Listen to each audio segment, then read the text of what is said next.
All right, we've got a quick, practical episode for you today. 6 questions that you can ask yourself if you are someone who always wants to be eating the contents of your kitchen at night.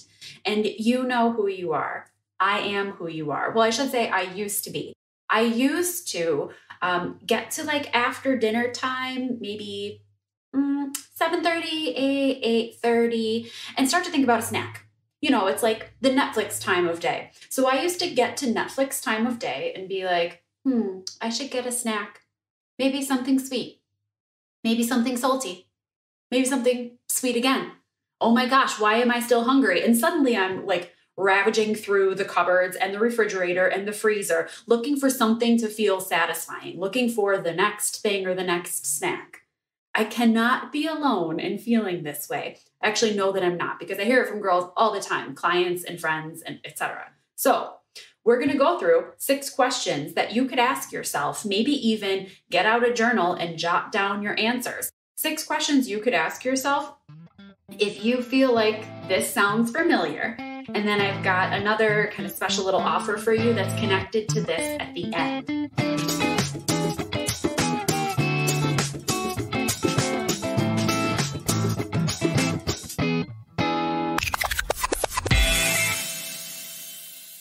Hey there. Welcome to Be Well with Steph, the podcast, the show for women who know that personal wellness can be an actively pursued goal and who are ready to tackle building healthier daily habits with a little bit of good humor, a little bit of grace, and a lot of coffee. I'm Steph Genko, your holistic nutrition coach and your host, and I'm here to help empower you to create and maintain a healthy lifestyle you love, a lifestyle that gives you the strength, energy, and confidence to go after your wildest dreams.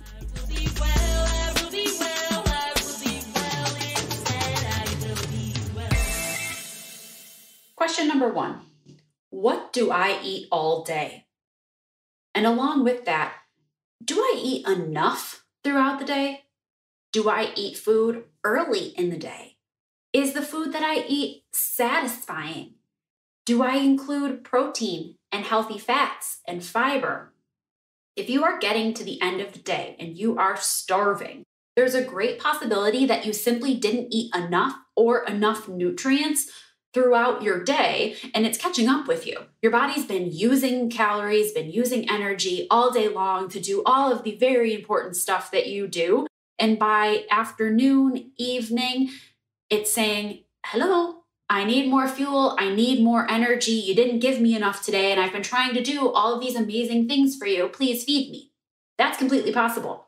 It's also possible that you're not eating food that is satisfying to you, that it doesn't taste great, that you are trying to eat what you feel like is really healthy or really clean or very simple, and it's not meeting your satisfaction needs. It's not meeting your cravings. It could be that it's lacking in a nutrient. It could be, you haven't really gotten enough fats or protein or fiber. Those are always the big ones. And so therefore your meals are being burned up very quickly by your body and you're not getting lasting energy out of them. We see this a lot if you're relying a lot on things like refined carbohydrates that your body's going to process and use very quickly and not have lasting energy or satisfaction from. So first, start out by reflecting on what you're actually eating all day. If you are eating breakfast, if you're eating satisfying foods, if you're eating enough nutrients. You could consider food journaling a little bit on this topic. I do have a blog post that's about food journaling. If that's of interest to you, I will link that in the show notes, or you can go to bewellwithsteph.com/blog and find that food journaling blog post. But really maybe take a look at what you're eating. Question number 2, to piggyback off that, is how much water are you drinking? We'll keep this one short and sweet, but if you are not sufficiently hydrated, you are going to feel that in your hunger needs or in your cravings later. So you don't have to track your water or anything like that, but you could be aware of it throughout the day, of if you are refilling your water bottle, if you are drinking water between meals, before meals is a great idea too, to drink some water before your meal. If you hit afternoon or evening and you're starting to feel snacky, water is not a replacement for food, but it is a really important nutrient. So maybe if you're starting to feel a little hungry or tired or cranky, give yourself a big glass of water and see if that makes a difference. So that question was, am I actually drinking enough water throughout the day? Question number 3 has to do more with timing of when you eat as opposed to what you eat. So question number 3 is really, how early or late is dinner? Or an alternative to that is, how are my meal times spaced out? I am not trying to advocate for any sort of timed eating. I do not think there is an optimal time that every person should be eating. But for you, food journaling, again, could help with this. What do my meals look like throughout the day? If you are eating, let's say, a breakfast around 8 o'clock or something around 8 o'clock in the morning, and then you're eating lunch somewhere around 12, that's 4 hours between your first 2 meals, right? Well, if you're going to bed around 10, you have 10 hours left there. If you were to keep that rough, even time between meals, you'd eat breakfast at 8, lunch at 12, you'd need to eat something by about 4 or 5 o'clock in the afternoon. So if you are not eating an early dinner, you probably need a snack. You probably need an afternoon snack. It usually goes one of 2 ways. You could have an afternoon snack and then be a person who eats a slightly later dinner. And we usually feel like that's fine, right? Like, oh, it's okay to have an afternoon snack because I eat a late dinner. But then when we flip it, if you are a person who eats an early dinner, you're eating dinner between 5 and 6 o'clock, then we start to feel grumpy at ourselves when we want a snack at 8 or 9. In reality, that's what we would have done in reverse if we had an afternoon snack and a late dinner. See what I mean? So lots of times people are like, I don't understand why I'm hungry at 9 o'clock at night. And I'm like, well, if you ate dinner at 5 or 6, it has now been 3 or 4 hours since your last meal. Your body might be thinking that it's time for a snack. That's okay. It's 10 hours is a long time between lunch and dinner or lunch and bedtime. So you might need to break that in a couple ways into a meal and a snack. Or what I know some clients of mine have started doing successfully is kind of splitting up their dinner, eating like if they eat an early dinner, eating like 2/3 of their dinner, what they feel like they would naturally take, kind of like a little less than their regular meal, eating dinner, waiting a little bit, and then eating another serving of dinner, eating like their seconds just a little bit later, because they know that their body's going to be hungry then. And dinner was great. And you put all that time and effort and energy into making it, or someone did, or you put the money into buying it. And instead of saying like, this was my dinner, I ate it all at once, and now I want something later, they've just been kind of trying to separate that out. So that might be a strategy that works for you. It's very individualized based on, again, what you're eating as far as if it's satisfying and nutrient dense, and the times that you eat. It's very nuanced. It's a lot of what I do with one-on-one clients to sort out and find routines for eating and food preparation and snacking that are a good fit for their lifestyle and their body needs. But you could do a little bit of playing with that through some food journaling and some experimenting, or of course, you know where to find me. The 4th question to ask yourself is, how can I honor my cravings? By honor your cravings, I mean that sometimes your body wants something.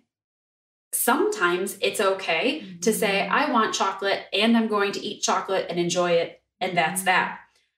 What sometimes can happen is that people say, I want chocolate, but if I start to eat a piece of it, I'm going to eat the whole package. My interception for that is always finding a way to honor your craving, but offer your body balance. So maybe you're craving chocolate, but you end up making a little mini snack plate that has a couple little pieces of chocolate, a few cashews, and some strawberries or raspberries. Suddenly you have a combination of nutrients, you have a bigger volume of food. You're still honoring your craving, but you're putting that less nutritious food in the balance of other foods. You could do this with anything. You could combine popcorn and nuts. Apples and peanut butter and cinnamon is a great evening time dessert type thing. The combination doesn't really matter. You could be saying, well, I just want a cookie, but I'm afraid I'm going to eat the whole package. Okay, well then you tell yourself, I am going to eat a cookie because that's the craving I have, but I love and respect my body and its health. So I'm going to, instead of letting myself loose on the package, I'm going to intentionally balance out the cookie that I'm eating with a fruit or vegetable or nut or another nutrient on the side. And tomorrow, if I still wanted, I could do the same thing. This isn't an all or nothing cookie situation. So the way that we approach food from our mindset is really important in allowing ourselves the permission to eat that thing, but also being in control of the fact that we want to have healthy bodies. We want to be in good health. We want to have good digestion when we go to bed. So keeping that in mind and being a little bit strategic can help you to honor your cravings in a way that's a little more healthful. The fifth question, for a little bit of tough love for a moment, is, am I in control of what is in my home? If you get to nighttime and you feel like you are gravitating toward some chips, some ice cream, a piece of candy, a little bit of this other snack, a piece of leftover pizza, you're looking and these are the things that you are acquiring and taking it as your nighttime snack. It might be worth pressing pause and saying, I'm the one that brought all this stuff in my house. Now, I'm not saying you can never eat those things, right? We don't do all or nothing here. It's not either you have it all or you don't. But it is acknowledging the fact that if that's the stuff you are going for, if it's not there in your cupboard when you get there, you're not going to be able to eat it. So maybe it's that snack foods like potato chips or whatever you keep in the house, pretzels, that's whatever, I don't know, you gravitate toward, whatever your snack food is. Maybe it's that goes in a separate cupboard or on a separate shelf or in the back. You know, there is a little bit to be said for if it's, out of sight, out of mind. If you open up your cupboard or refrigerator and the thing you wish you weren't eating is in the front, you're going to see it. You're going to start to have an emotional response about it. And then you have to navigate that response. If instead you've given yourself a little preparation, you've been in control and you've said, these are snacks that I feel comfortable and confident eating. There's a whole grain cracker and some hummus, and it's in the front of my refrigerator and pantry. And when I open them up, I feel good about that choice. That's a completely different story, right? Emotionally and nutritiously, that's a different story. So you are in control of what you bring in. You can decide, do we have enough snack foods in the house before I buy more? Is this something that I want to have access to every day? Or is it something that I want to have to go out of my way a little bit to get so that I have time to think intentionally about it? You are in control of what you bring into your home. The last question to ask yourself as late night approaches and you are rummaging through your refrigerator is, do I need to go to bed? Food is fuel. Food is energy. When it is late at night and we are looking for energy, we're looking for fuel, we're looking for food, do we actually need to be staying up at that point? Or could our health be better served by saying, hey, I know in my head, I know logically that I have consumed dinner and snack.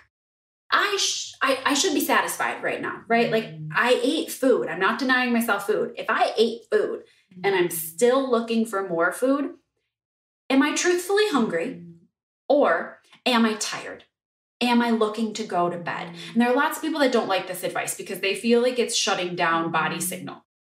I don't believe that it's shutting down body signal. I believe that if your body is signaling you for the 6th snack before bedtime, it's probably just signaling you for energy. It's not signaling you for a snack. And food is one way to get energy, but sleep is also an awfully important and powerful one. So if you are hitting late at night, you've had dinner, you've had a snack, it might just be time to go to bed.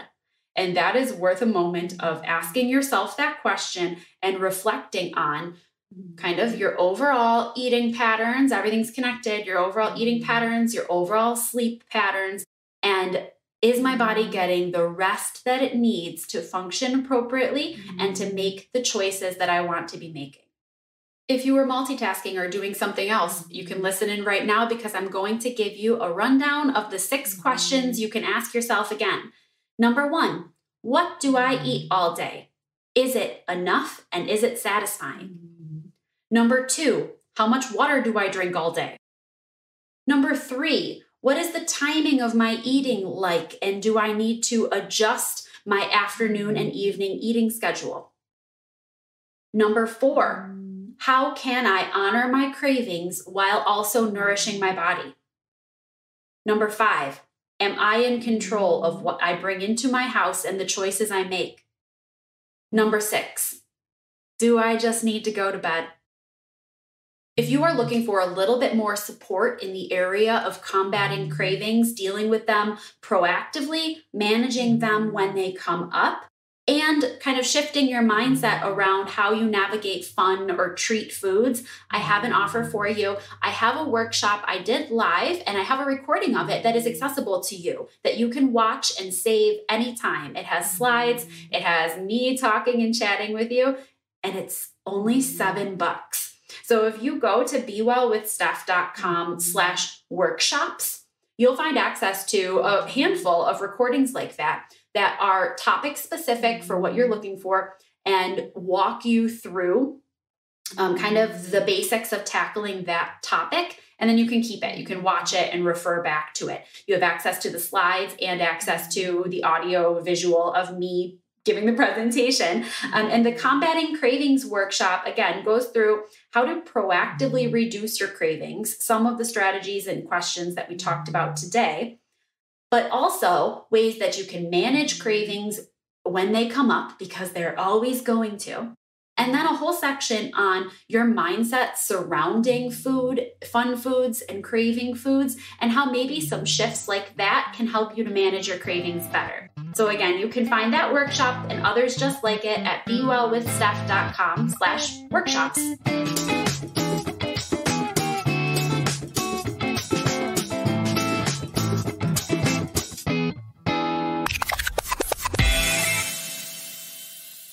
Thank you so much for listening to Be Well with Steph, the podcast. When there are a million things that you could be doing, I appreciate your choosing to hang out here. And I am proud of you for continuing to work on your own wellness journey. I invite you to head over to bewellwithsteph.com for the details from this episode, my blog, upcoming events, and lots of other resources. If you enjoyed today's show, I'd love to hear from you. I'm Be Well with Steph everywhere you like to hang out on social media, so come on over and say hi. Until next time, my friends, be well.